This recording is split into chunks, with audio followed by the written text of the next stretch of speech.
Hello and welcome to the ICT Pulse podcast. I'm Michelle Marius, your host and the editor and publisher of ICT Pulse, the online platform where we discuss ICT issues from a Caribbean perspective.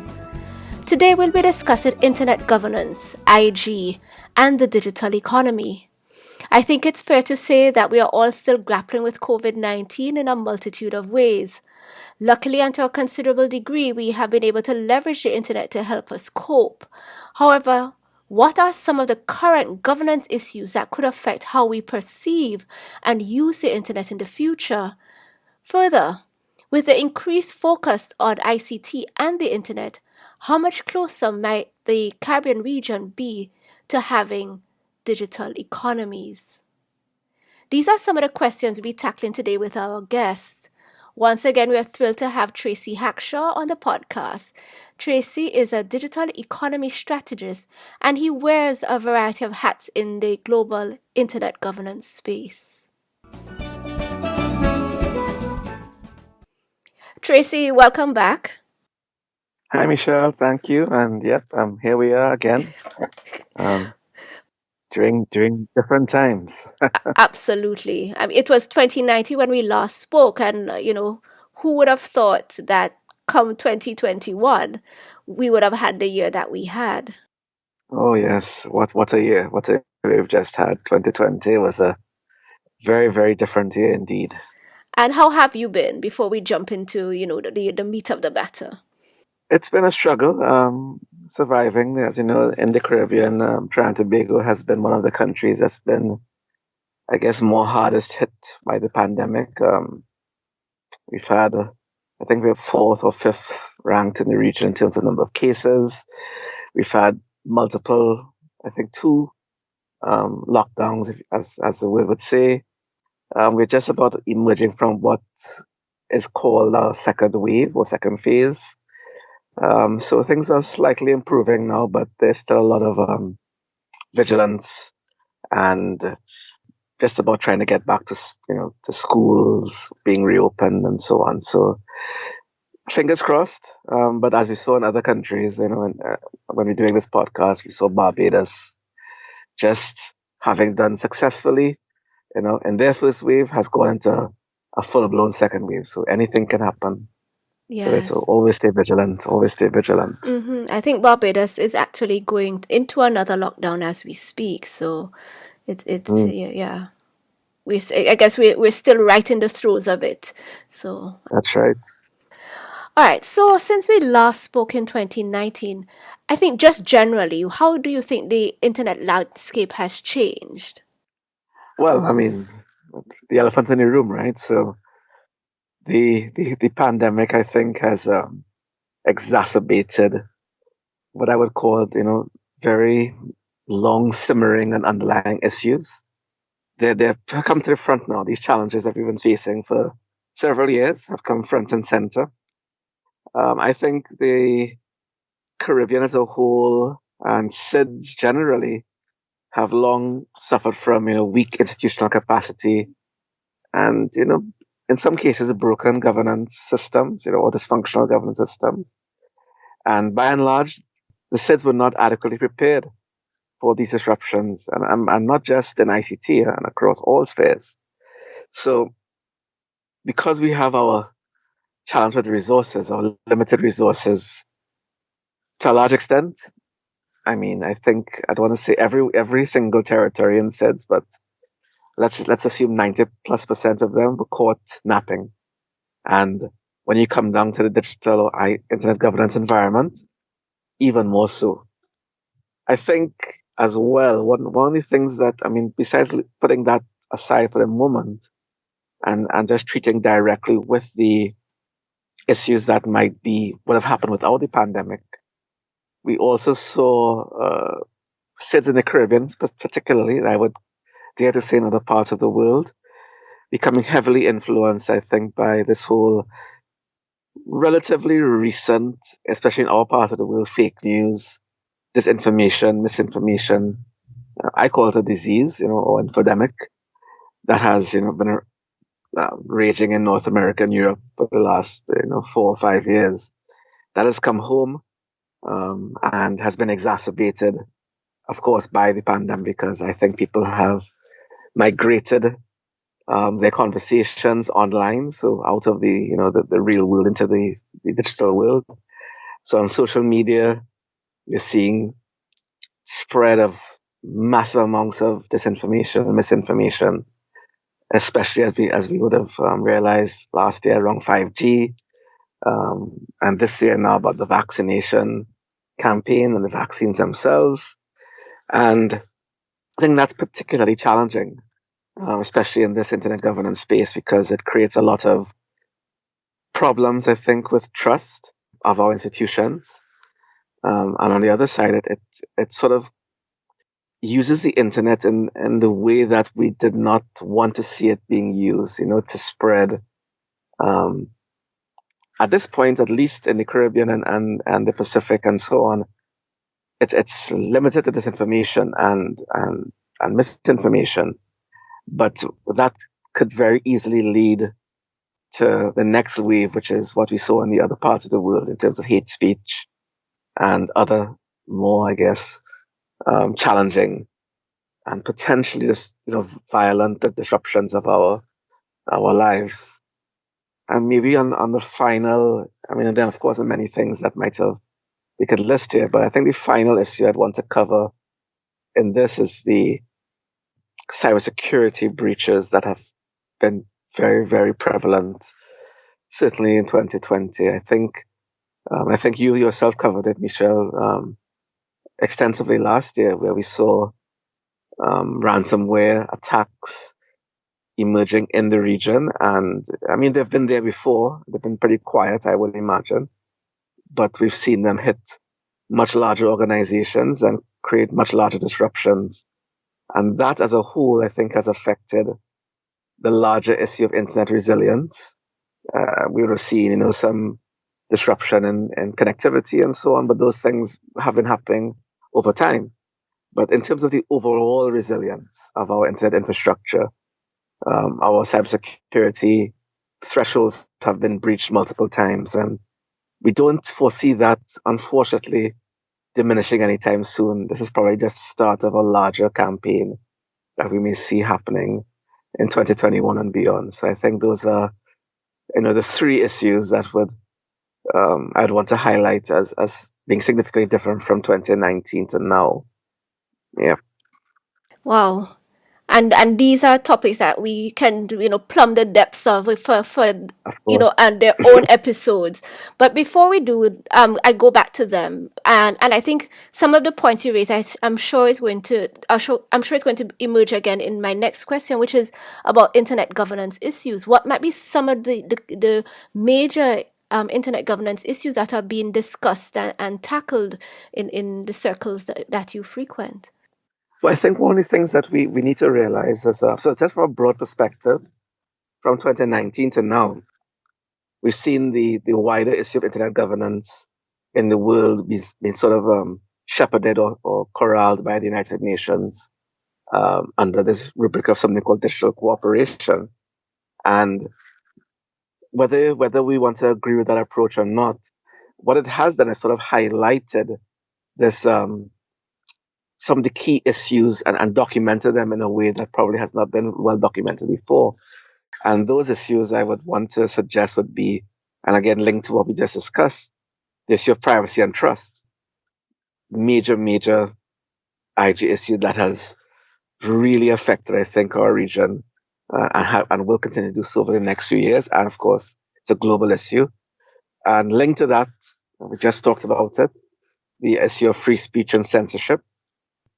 I would also want to add security and stability of the internet to that, as we just discussed.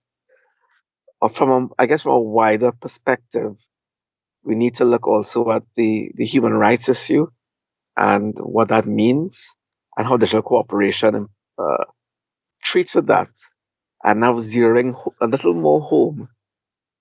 In my personal opinion, I think access and inclusion has become the issue for under the IG rubric that needs to be discussed and tackled. It's still being discussed, in the IG fora, but globally, there's a perception that, well, there was a perception, I should say now, that these issues were put to bed already. So we've connected, what was it, 4 billion or 5 billion users. So we know about connecting the next 2 or 3 billion. So we're almost there according to the stats. But the pandemic has actually really exacerbated the fact that even though we think that we're connected and perhaps the infrastructure is there, and that is, I guess, the jury's still out on whether it's actually there or not in terms of all cases, whether it's a meaningful access. And I think the Worldwide Web Foundation and A4AI have brought it to the fore recently. This issue of meaningful connectivity. So just having connectivity or having a tower in your area or even having some aspect of wireless connectivity is not sufficient to communicate what that means in terms of being able to use it meaningfully. And then added to that, the issue of inclusion. So when you have the access, even if you get it, how well included are all of the groups, the underserved groups, the disabled, people with disabilities, persons at risk, same women and girls, the elderly, and so on. Those things have not been solved today, and I think that's become the issue. And I guess the pandemic has exacerbated that to its exponential level.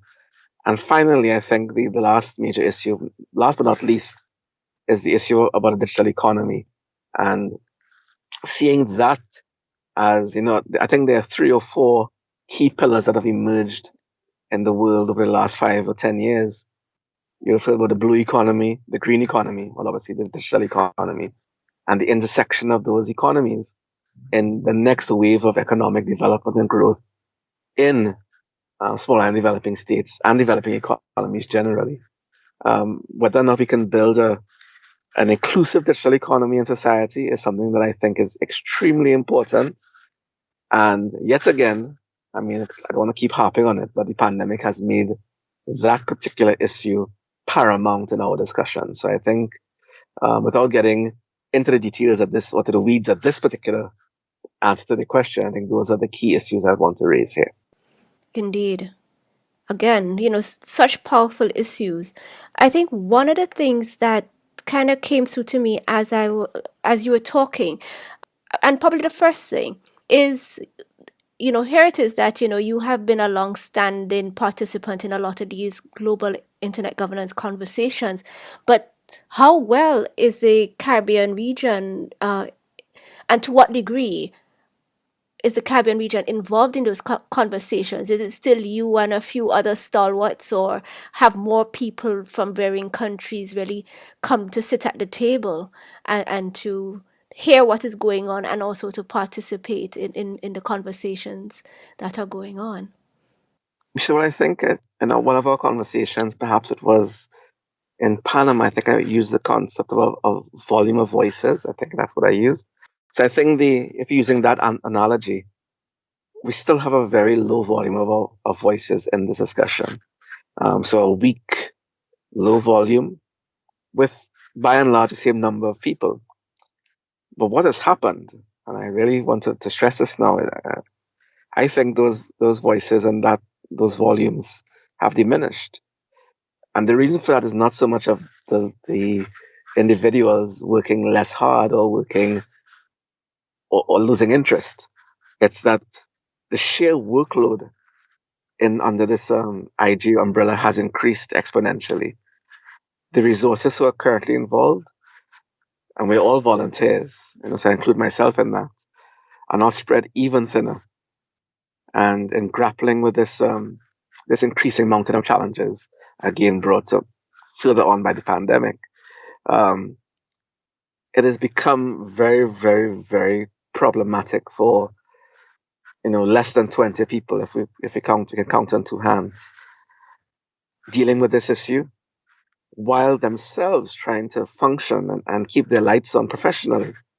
So as we have moved forward with this attempt to raise the volume of the voices and get the Caribbean's viewpoint heard at global discussions and even at regional discussions, we are now faced with economic challenges at our end to ourselves be professionally viable to maintain our families, to ensure the workloads that we bear are not affected by this volunteer type work. And therefore, it is a challenge. And we do need to have more of those voices enter the conversation and have those resources join us. We have tried.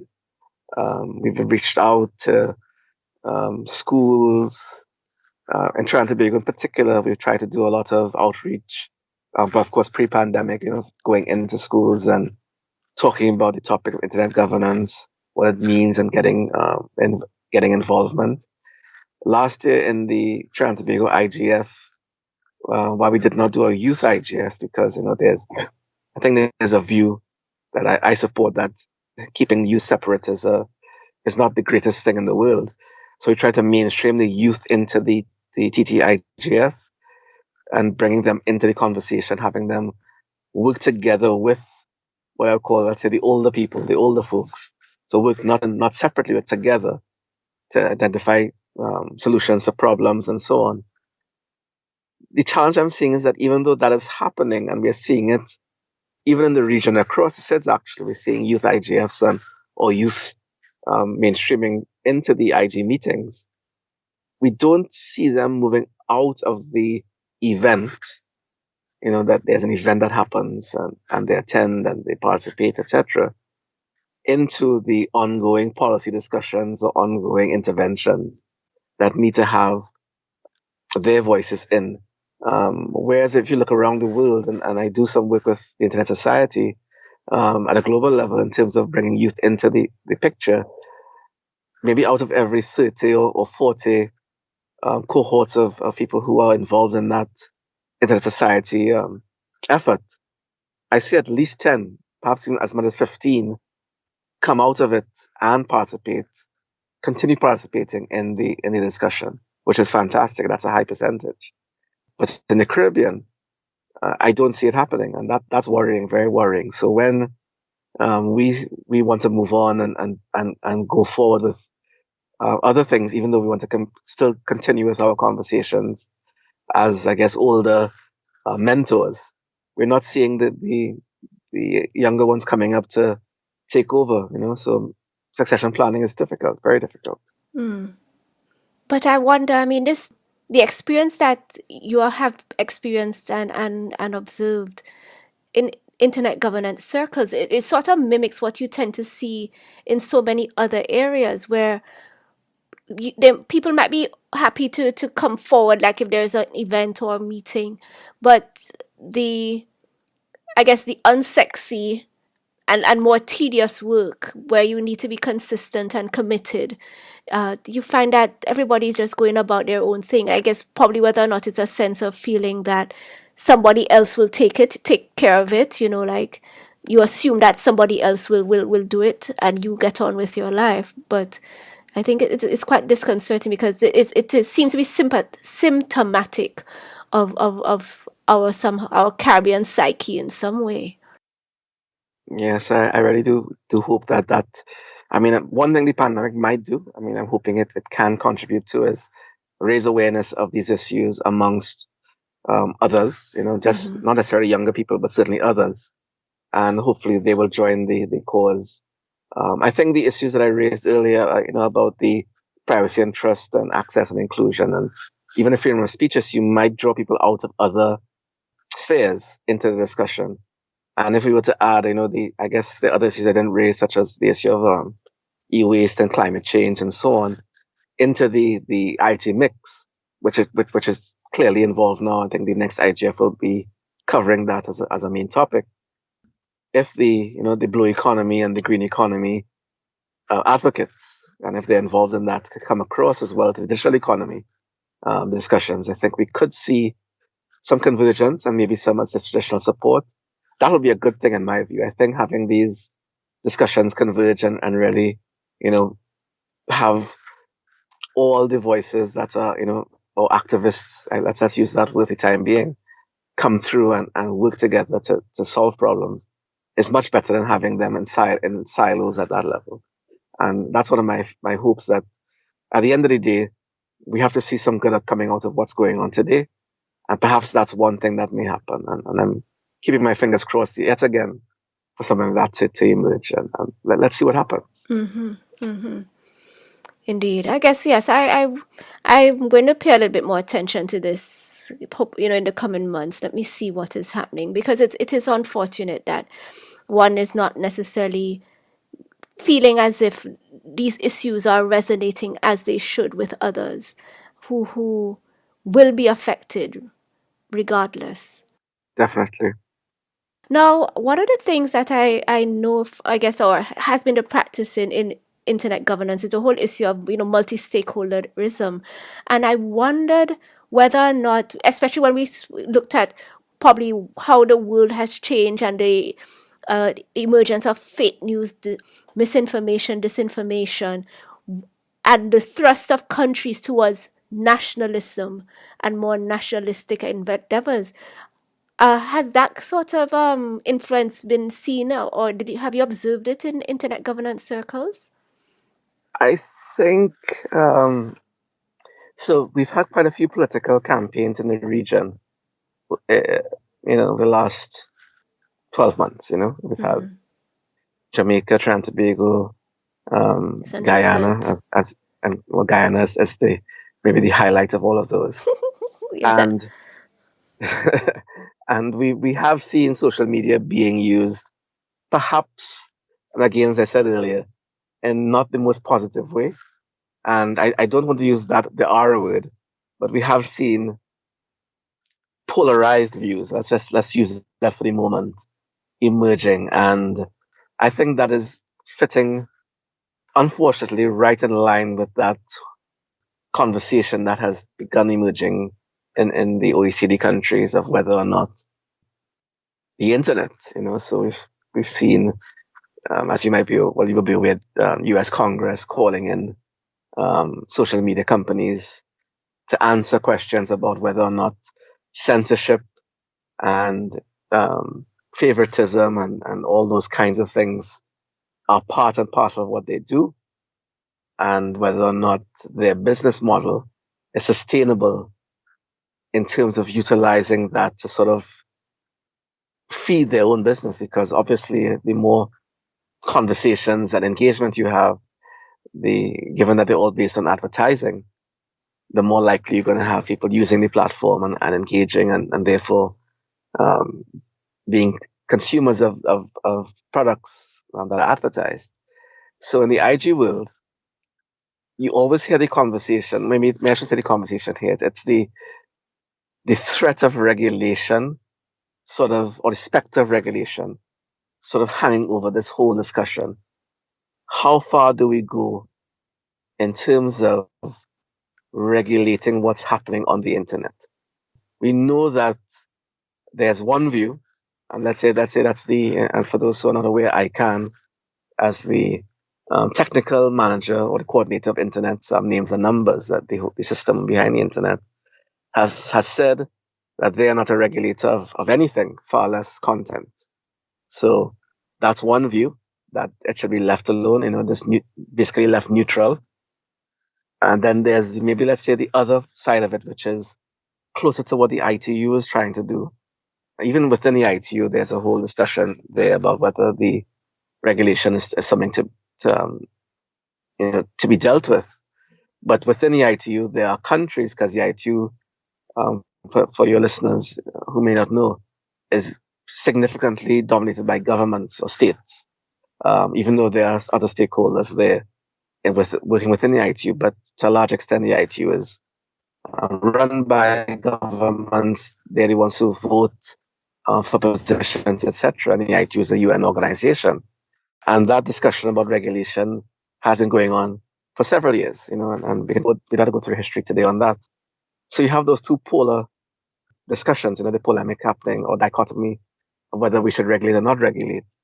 And in the IG world, the stakeholders who are getting together to discuss this, I believe haven't agreed as yet. So maybe 5 years ago, I would suggest that regulation would have been, let's say a 10 to 20% chance of happening, because things were not as bad as they are now.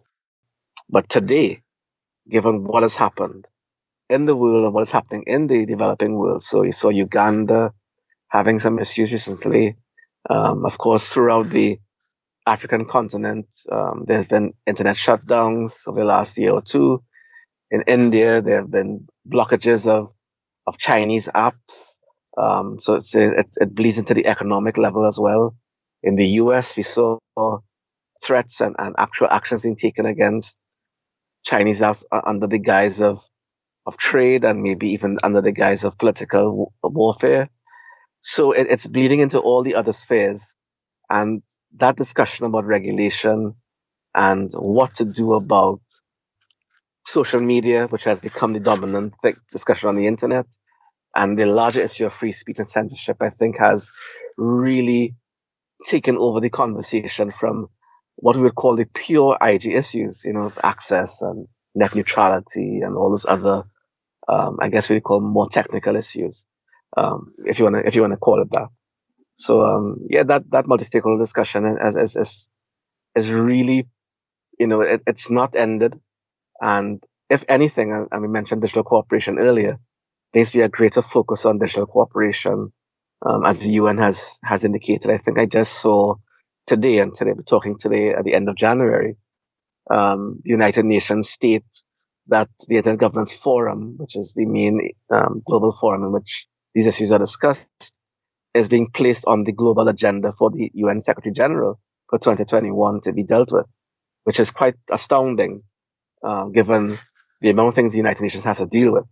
So it's clear that they're seeing IG as important, and even more so, they've appointed a UN tech envoy. I don't know if you're aware of that.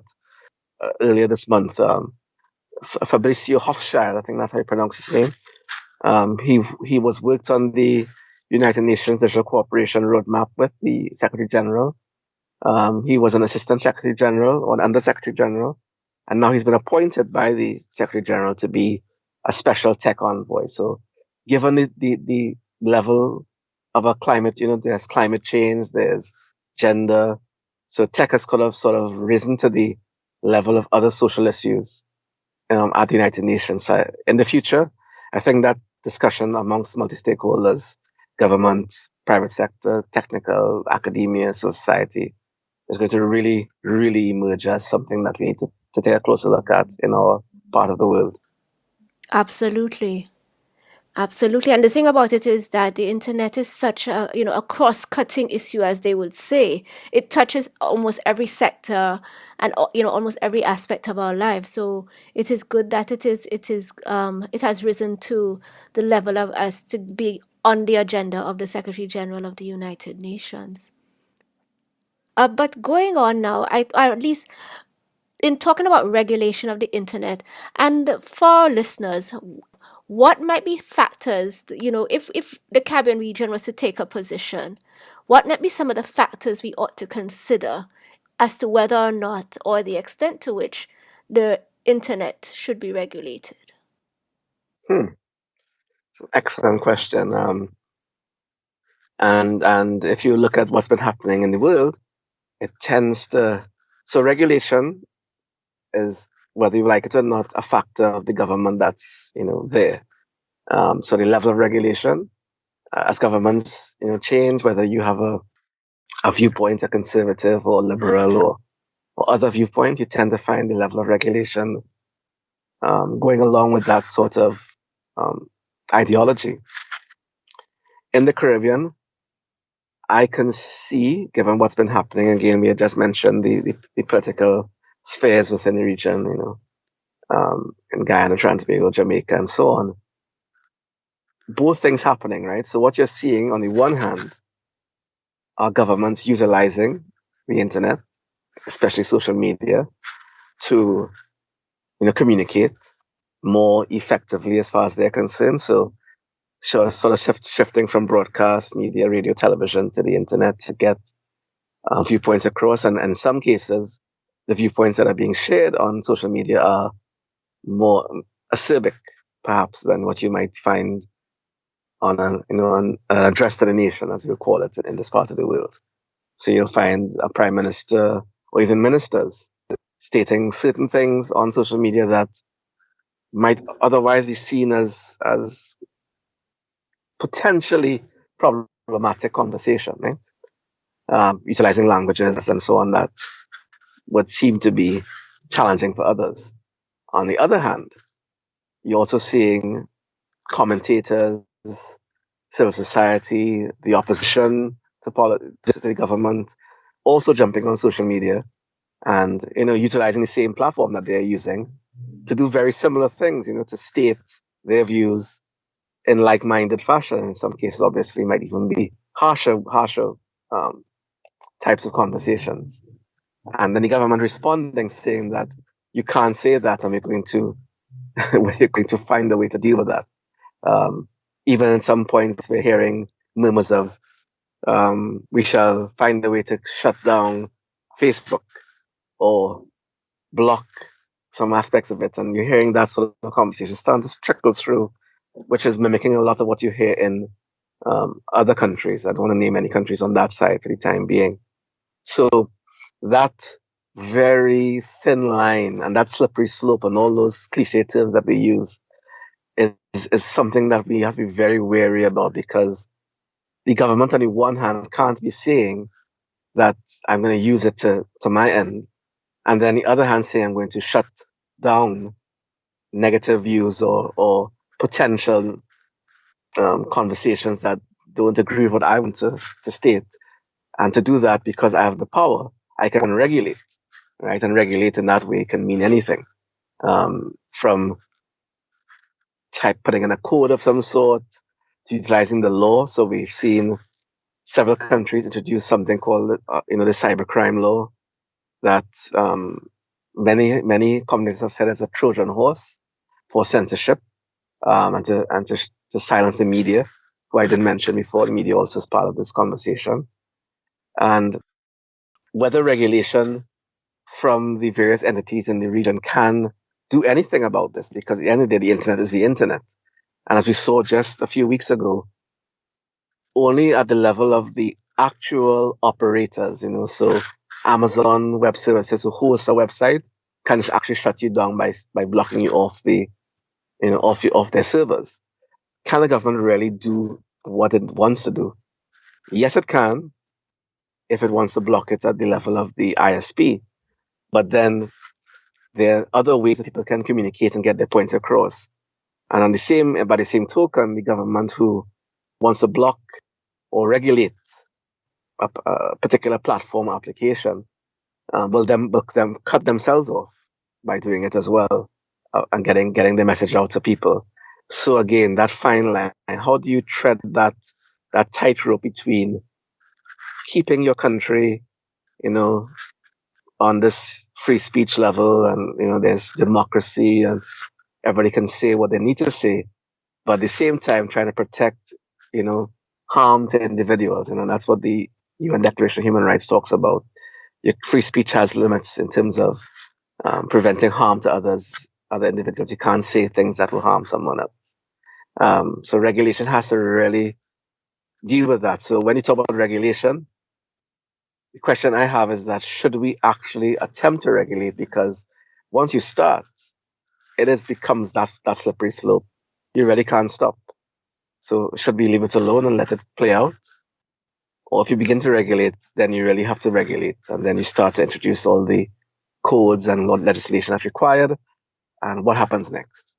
And I don't know. It's not even an answer to the question you raised. It's just a conversation that has to happen. And I think it's beginning to happen in the region. Yeah. Well, yeah, I didn't necessarily want you to indicate on what side exactly you fell, but really to help us to begin to distill what the issues are and to what the considerations have to be. And as you rightfully said, while one may argue there is scope for regulation, to what degree? And once you start, where do you stop?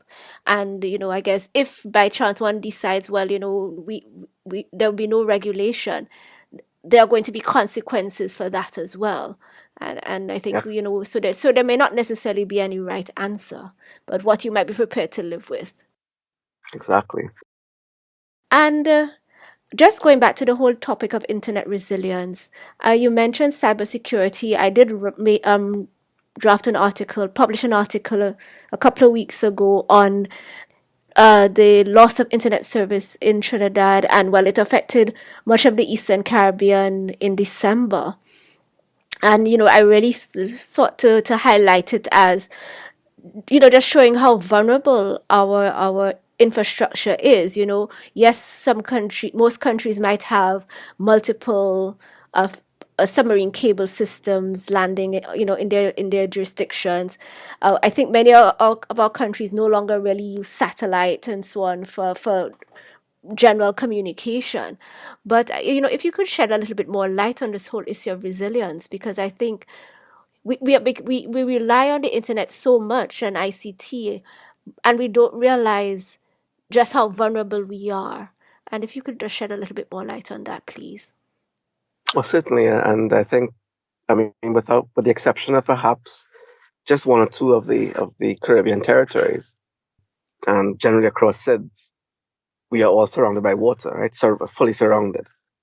So our communication at this point, and this could change, and I guess I could mention that shortly, is tied, no pun intended, to physical cabling. So at the end of the day, and that those cables run from the OECD countries, they run from the US or from Europe to a large extent, and hopefully South America shortly.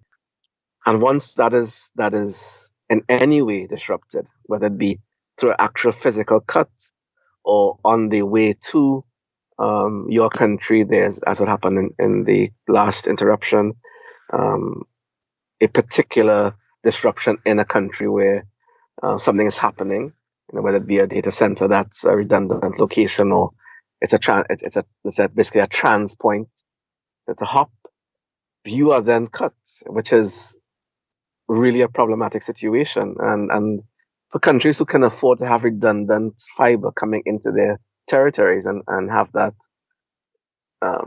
capacity and that safety net, for want of a better word, it can work. But for countries who can't afford to deal with something like that, or to ensure that they can pay for that sort of redundancy, they are left hanging. And the resilience that we talk about has become problematic even more so today.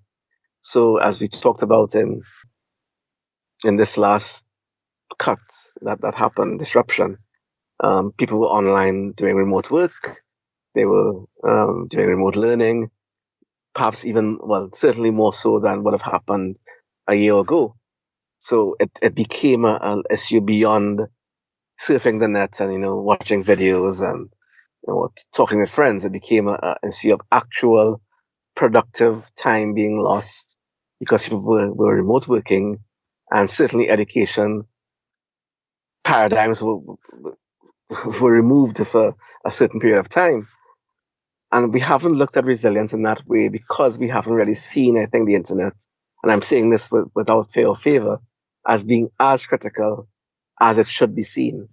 And that is the problem I think we have. So it is not hard, and I'm being careful to introduce resilience into something like this. It is just that the governments and the private sector have not worked together sufficiently enough to ensure that resilience is built within our systems. And it doesn't necessarily have to be only through building additional fiber links, although I think that's the primary method that they'll be talking through. But they haven't looked, I think, and this is my view, at the new ways of connectivity that have been emerging across the world. And recently Loon was shut down, but we have seen Starlink, for example, and even OneWeb, which just came out of bankruptcy, um, emerge as what looks like very viable competitors to fiber. So Starlink, which is SpaceX's company to ideally spread internet across the world at a relatively reasonable rate through satellites, is able to offer relatively low latency, effectively high bandwidth internet access to the entire world if you want it. And within a year or two, that should be happening. We're not seeing our Caribbean governments or even the private sector, at least from what I can tell, looking at that as a viable approach. So let's do some investment there. Let's run a trial with stuff, whatever we can do, and introduce that kind of other resilience that we may want to introduce. So I really think a long, hard look needs to be taken at what's going on with our current hardwired connectivity that we are working with, and try to find a viable solution to that on the infrastructural side. And on top of that, we also need to find a way to introduce the idea of becoming in our region truly data centers or data nations, where we have multiple operators or multiple platforms putting caching servers or similar infrastructure in your country that will allow you to at the very least run the internet content and whatnot that needs to happen. So if Zoom is going down, then they could have some kind of presence in country that could allow you to continue running these solutions. And then thirdly, which is I guess the biggest issue of all, is trying to find a way to not become reliant on overseas internet platforms. So I think that's the biggest issue of all.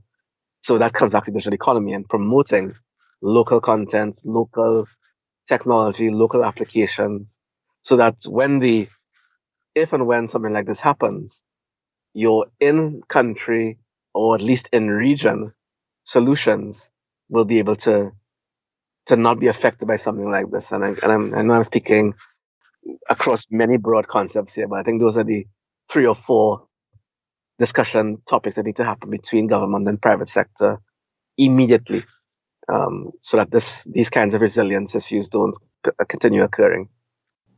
Absolutely. And as you're talking, Tracy, what came to mind, and I hadn't necessarily thought of it before, is because we are not as resilient as we ought to be, because we are so dependent on the infrastructure external to our countries, external to our region.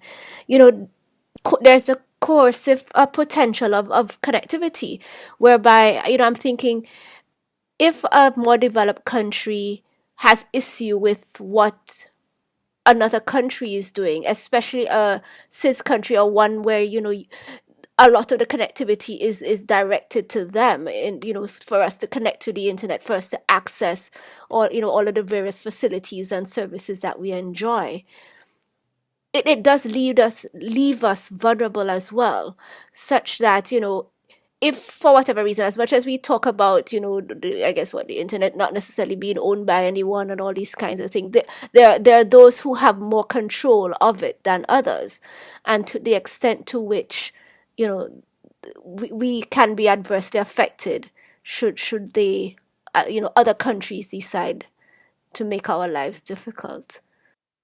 Exactly, because it really means that, I mean, it has not happened, and God forbid it was something like that can happen. But if we're looking at the vaccine situation as one example, countries holding back vaccines and placing export controls on vaccines that have just recently happened. Yes. If you wanted to treat bandwidth and data as a global good in that way, meaning as a good that you can control, there's nothing to say or nothing to stop any one country from effectively, and I want to get into use the W word, but warfare, and say, okay, in order to sanction you for whatever you've done, I can cut off your bandwidth. Yeah.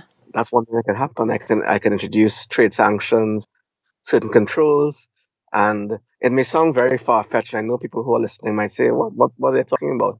But it's not beyond the realm of reason that something like that can happen, because when you look at the control of these networks and you've traced the control to where they actually sourced, it's a very small amount of people, companies who control the actual um, data centers, and I'm not using not physical data centers, but centers of data that are being sold to you. So the companies, and you can name them on, on probably fingers and toes, who are the ones who control the bandwidth. And it is not beyond the realm of reason that in the near future, we could start to see sanctions and trade embargoes being placed on data to other countries. And if it starts happening, it already happened with apps, so it's already emerging on the platforms in terms of at that level, at the application level. There's nothing to stop it from happening at the infrastructure level, which is why resilience is something very important. And while we cannot stop what is happening in terms of that, we can certainly introduce resilience into our networks by having redundant supplies and utilizing satellite networks that are emerging and so on. So I think yes, that discussion has to happen, and certainly from the local side and from the regional side, then we need to also look at solutions within ourselves to solve those problems in the next 5 to 10 years. Indeed.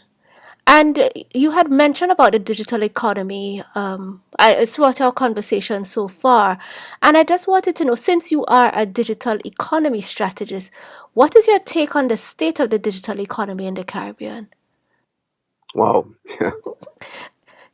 So I guess there are two answers to that question. So again, elephant in the room, COVID-19. So let's start with the negative side of it. I think that's the side that may be easiest to address, or at least highlight. So again, we talk about access and inclusion, and COVID-19 has really sort of challenged the digital economy on that aspect. So remote work, and then on the other side, online learning. It exacerbated the problem that we saw in our region and certainly around SIDS, I believe, where access to the online environment as a whole for remote work and online learning and other pandemic related impacts. We keep talking that we are connected. I said it at the start, but this has exacerbated the fact that all of us kept saying that those things are not true. The pockets that you talk about, these small pockets, are actually very large pockets. As a matter of fact, there's some stats that I actually have that indicate in Trinidad and Tobago, when the online learning paradigm was officially greenlit in September, 65,000 of our 225,000 students had no access to online anything, devices or connectivity, which is a quarter. Now that's proved through donations and government intervention to probably half that now. But that just exacerbated the problem. So imagine if you were to take that and spread that through the economy itself, maybe a quarter to perhaps even more if you were to look at it more critically, hadn't limited or, as you said, a non-meaningful access. Now, what does that mean exactly? The issue of digital literacy and utilizing the technology to do things that are more than social media is very limited in our region. So we have a lot of zero-rated platforms. We know that. We know talk about WhatsApp and Facebook and so on. And most people who use the internet equate the internet, or I'm not using most, a lot of people who use the internet equate the internet to social media. And that's a real problem, right? So when you introduce in the online learning space applications and tools and learning management systems and the economic space, e-commerce and trying to to do things online, collaborate and so on, people are like caught in the headlights, right? So on the negative side of this, the digital economy is stagnated because of our lack of literacy, lack of effective connectivity or meaningful connectivity, and a low level of digital skills. On the positive side, and this is what everybody talks about, it has created opportunities. We've seen the emergence of a new class of digital entrepreneur. People, the word pivot has become a thing. We've seen businesses pivot towards things that they were not doing or should have been doing 10, 15 years ago. They've had no choice but to do it today. So putting their business online and at the very least offering curbside pickups or delivery services, and so on, which should have been done many years ago, and as we said, has not been done up to today. But the real issue, I think, is whether or not, from a structural level, when we look at the digital economy, what does it contribute to GDP, right? So besides these things that have happened or not happening because of the pandemic and so on, when you look at its effective contribution to global to gross domestic product, it's still in the single digits, right? The ICT, digital economy sector, and even how to count it is still problematic. So it could even be less. And even and so let's assume just for one moment that those single digit numbers are accurate. When you actually take a look at it from the standpoint of exports and foreign exchange earnings, I can probably guarantee you it's significantly less. So while we have accelerated take up of demand and supply of the digital economy paradigm during the pandemic, I think digital entrepreneurship and its related powerful benefits, we've basically been kneecapped by a less than enabling business environment. Issues such as ease of doing business remains very, very low in the region, especially on the perception indices that you see coming out of the World Bank and other agencies. And then on top of that, we have an increasingly onerous KYC and AML requirements paradigm, brought about by de-risking and correspondent banking challenges and the whole blacklisting issue. And so digital businesses emerging and therefore contributing to the digital economy are really, really challenged by, struggling to navigate that problematic situation of access, skills, available talent, KYC, AML requirements, ease of doing business, and that you throw the whole electronic payments thing into there. And they always have to seek workarounds to operate and to compete. And one of the things that emerges from that, unfortunately, is this whole, what I call a counterintuitive approach, where for digital businesses and digital entrepreneurs to contribute to the digital economy, they have to find a way to operate as an overseas business, which is really a problematic situation. Because when you do that, you're basically repatriating your funds. Well, not repatriating, you're earning your money in another country and repatriating those funds back into your home territory is problematic, in some cases even impossible. So you could have 50 businesses emerging, 100 businesses, and if 90% of those businesses are storing having no choice, I should say, to bank their funds, their foreign exchange earnings in an overseas bank, then they're not contributing to our economy at all. And they can't pay their staff, they can't buy goods locally, they have to use credit cards as their main means of doing anything. And again, as you know, credit cards, that's an overseas thing as well. So as you see the challenge I'm bringing up there, so it's really a complex thing to navigate. So for one to emerge and succeed, you have to be as resilient, as persistent as you can. And many people fail or give up or unable to truly compete because of these issues. So I don't want to sound negative, but I'm trying to point out that there's a long way to go before we can say we have a thriving digital economy. And I think the pandemic has really highlighted that what can happen, the possibilities and the opportunities that are there. But it also has, in my view, has highlighted as I said earlier, the dysfunctional economies and governance structures that we have. And we really need to sit together again as stakeholders and work these things out, because the challenge we're going to have here is that these maybe 10 businesses that emerged as part of the pandemic and are successful are going to create a sort of a halo effect, but it's temporary. That we're doing so well. Look at company X, company Y, successful in doing this or doing that. But the thousands of others who are trying and have failed fall by the wayside. You don't even give them a hearing as to why they fail and what they need to do next. I hope that was. I hope that didn't create any problems for you in terms of this digital economy discussion.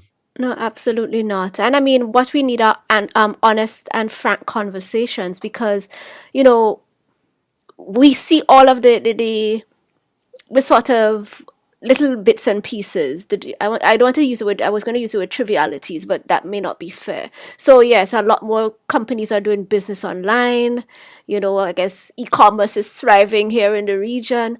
But the fundamentals have not changed, and the problems that, That's right. have not changed. And even, the fact that we have digital businesses, as you rightfully said, many of which have had to legally establish and operate their businesses outside the region whilst, their principals live in the region. And so they are enhancing the economies of other countries. And, That's and, right. and I think that is, such a sobering thought that we need to be that needs to be highlighted time and time again. But as we begin to wind down, I wanted to just touch on two topics because I guess we really can't plumb the depths of all of the elements of the digital economy. And what are your thoughts about this? I guess new growing emphasis on the digital nomads and a lot of these immigration programs that countries have now introduced, especially since many of their industries have been so adversely affected by the pandemic. Yes, I have mixed thoughts about that. The obviously the positive side, it tourism is has been disrupted. That's, you can't say it any worse than that. In some cases, it's been devastated and it wouldn't recover for some time. And as we saw in other countries, when you reopen your borders and your economy to a tourist or something close to what you tried to do before, you open yourself right back up to, in this particular scenario, the virus, right? So, and that, it sort of has a countervailing effect on the whole thing.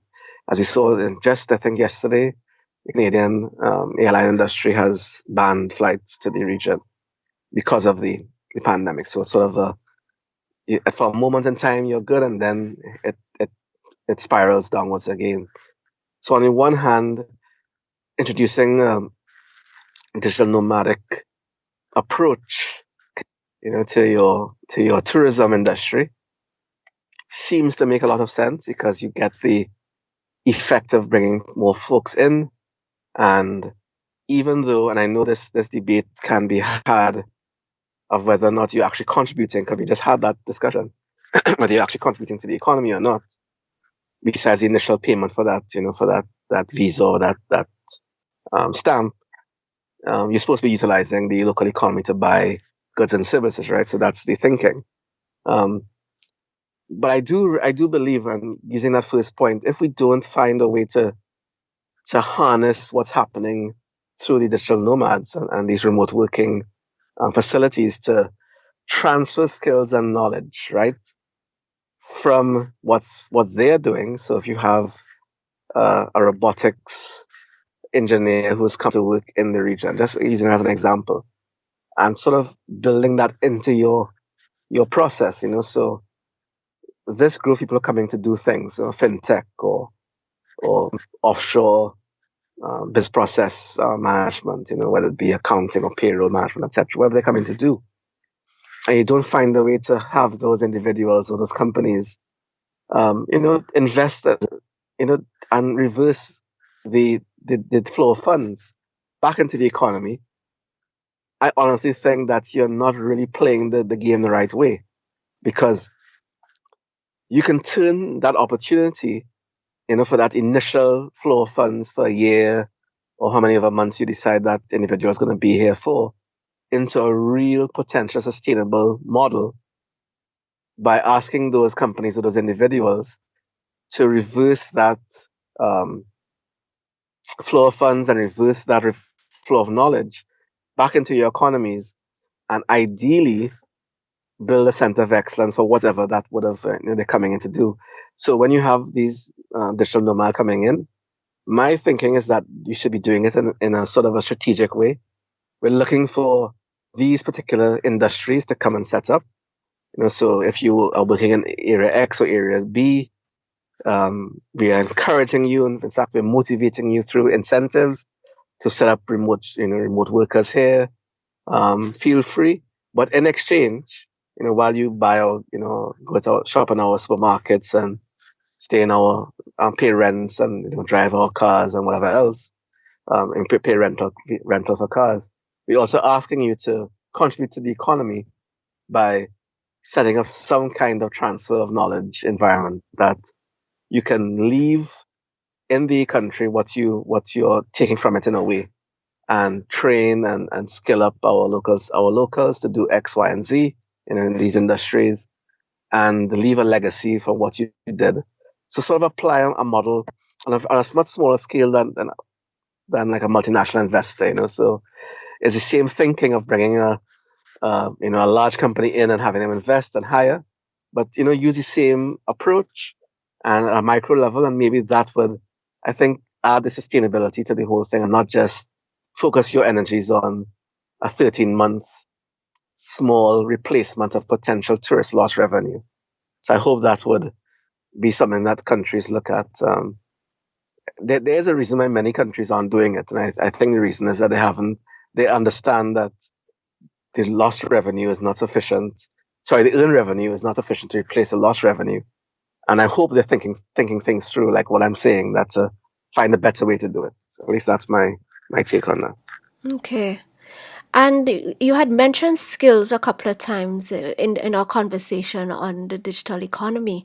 And I just wanted to get a little bit of a sense from you as to what might be some of the skills that you think might be in demand that we probably ought to be focusing on in the region in terms of putting in systems in place to either um, increase the pipeline of those skills that can be used within the region or even internationally as well, because I think a lot of there is a shortage of certain skills globally as well. Oh yeah, so there was a program I worked on a couple of years ago with the IDB to do just that, identify those skills. They're not hard to find. You can quite literally go online and search and just look for vacancies. I mean, quite literally. And you can actually see in numeric terms where the deficiencies are. There are thousands of vacancies in, for example, in this data science analytics field. And I always tell folks who are trying to to pivot into something else, software development as an example. Um, yes, that is a field that is it has been growing and is area that is quite obvious for many people who look at ICT and the digital economy. But if you have to look as well as to where those centers of excellence have emerged already, right? So even if there are vacancies or there's a growth area that you look at, you also have to look at other countries, your competitors, and what they're offering. So it's sort of a two-pronged approach, where the vacancies and the skills gap is, globally, but also is it being filled by another strategic entity? So software development, to be honest, I really think that that ship has sailed. I know Barbados tried it many years ago and it didn't work. But we know India has done it, China is doing it, Brazil is doing it, and so on and so forth, right? So where are the more niche areas that there are gaps, and then look to see where your competitors are operating in around the world, and can they fill those gaps? So data science, analytics, business intelligence, you name it, big data, open data, that whole school of thinking, that seems to be a massively growing area. Seems to be that there's no one country has yet dealt with that as as an area that they're going to harness. That's probably one area we could look at. And the reason why I use that as an example is because the training required for something like data science, right, is very different to what you'll need for software development. You don't need a computer scientist to do that. You can be anybody who has a basic background in understanding things, logic, a statistician, people who do have done sciences and understand the method of doing things can transform themselves from what they're doing into a data scientist and an analyst to a large extent. Simply understand what tools are being used now, whether it be Tableau or Power BI or Click, whatever they're doing, and get training in that. Again, to upskill yourself. You can do it for free in some cases or at very little cost. The government or the private sector can also do it by taking a comprehensive look at this and focusing on building a center of excellence and upskill you in months. It doesn't have to be years at all. So look for areas as well where you can upskill or cross skill in less time than it takes for another country to get up to speed. So we have things like data science. The other thing, major area that needs to be looked at is cybersecurity. Countries are looking to certainly outsource a whole range of cybersecurity services to other countries, and I think that's something that we could look at. And I believe, as a region, and this may be counterintuitive what I said earlier, we should be looking at ourselves as data islands.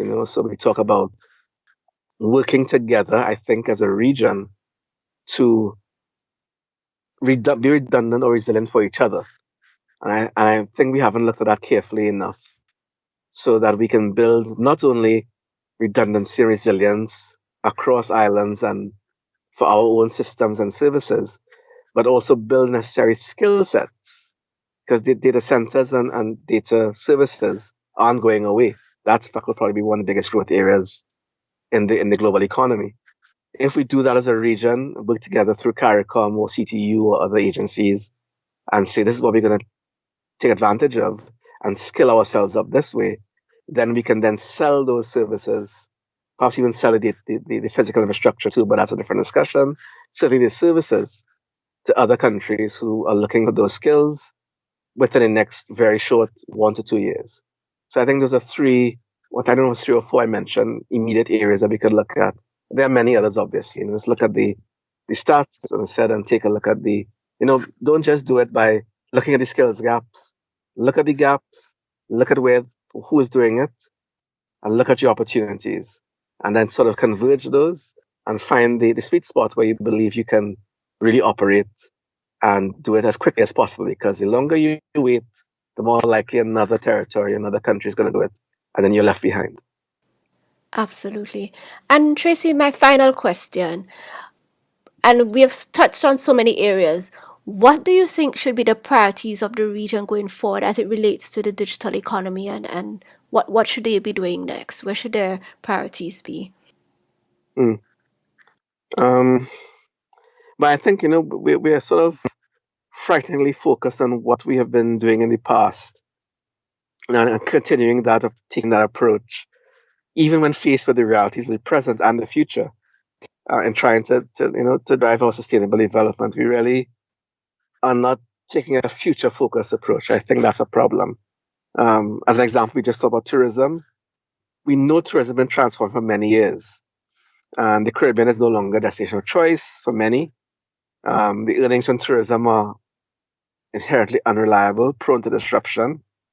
In Trinidad and Tobago and Suriname and Guyana and others, we still are now we're oil and gas economies, but oil and gas is a dying industry. Just this week, or was it last week, GM announced that they were going to phase out gasoline and diesel vehicles by 2035, and we've seen countries and companies, based on the Paris Accord, state their targets. So by 2050, which is 30 years from now, oil and gas may very well be dead as an industry. So we're still looking at the past. Our manufacturing sector is increasingly competitive, uncompetitive, I should say, in a globalized and complex trading environment. So having said all of that, our priorities should be focused, I think, on the single greatest resource that we have in the region. What is that? It's our people. Really focusing on our human resource, skilling, upskilling, cross-skilling those resources, transforming, and I know this is going to sound very idealistic, but we really have to transform education system to move away from, this chalk and talk and rote learning stranglehold that we have, since independence, and shift towards critical thinking and creativity, experiential learning, all the things that digital economy requires. We have to, you know, remove this trading and buy and sell mentality of many of our private sector operators in the large and small businesses in our economy, to move away from trading. Trading in products is not, buying and trying to sell for a profit. That's not going to sustain you in the long run.